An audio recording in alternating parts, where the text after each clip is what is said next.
You should surround yourself with amazing women who can support you.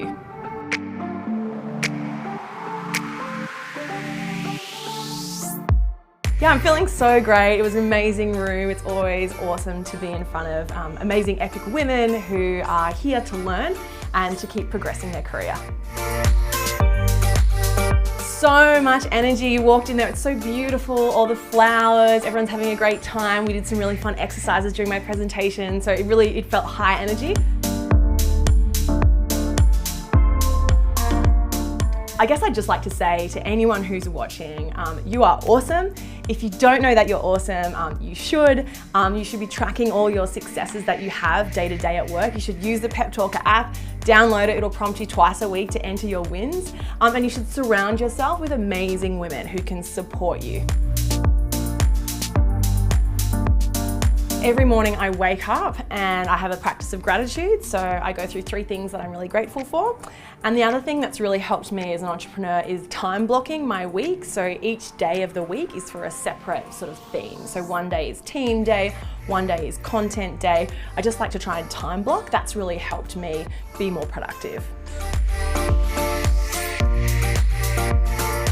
Right, so every morning when I get up, I use the alarm app. I use Evernote every single day. I use Slack to communicate with my team. I use the Pep Talker app to track my successes. I use the Plan That Instagram scheduling app. We use Instagram at Pep Talker. Make sure you're following along. I use Salesforce Inbox. That is a game changer for our business. And I live in email. I've actually deleted Twitter off my phone. I was wasting too much time, but sometimes I put it back on the phone for special events like Vogue codes.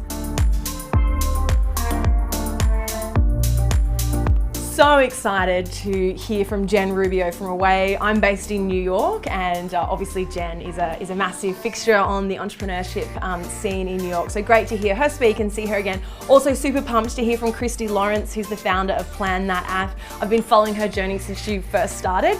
Love the product, love her vulnerability and her authenticity. Super excited to hear more about her journey as well. I think hearing from Jen from away, talking about her journey of raising capital was super interesting for me.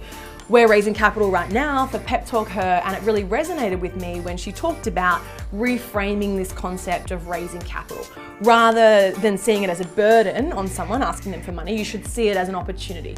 You are providing the opportunity for that person to be lucky enough to invest in your business, which you will go on to make them a lot of money.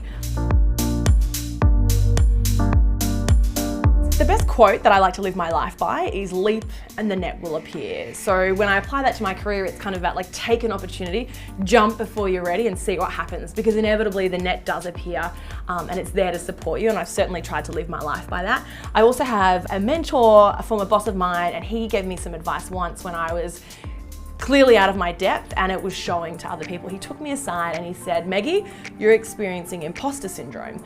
That is the experience where you feel like you don't belong and that you're not good enough. And he's sort of 20 years my senior, and he said to me, I experience that every single day. You are not alone. If you feel like you're an imposter, you are not alone. And that's really stuck with me because I do sometimes still feel like an imposter and I still have those words ringing in my head.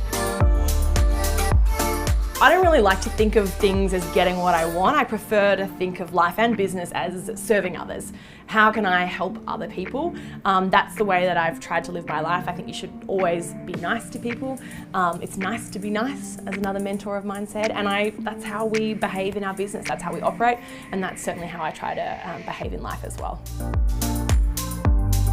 So if I could sit down with anyone, it would be Serena Williams, because to me, she has been through so much. She has so much strength, so much resilience, and so much capacity to keep paying it forward. She's always out there trying to help other women. I'm so impressed with what she's now doing in the business world, and I would love to talk to her and learn from her. I think my colleagues would describe me as an ideas person, and my friends often describe me as cyclonic, which I used to think was a negative, but I've now come to realize it's a positive. It's just that I have a lot of big ideas. I like to put them out there. I like to do a lot of things at once, which for some people can come across as a bit cyclonic, typhoon-like. But for me, it's just the way I am, and it's how I guess I've managed to grow the business to where we are today.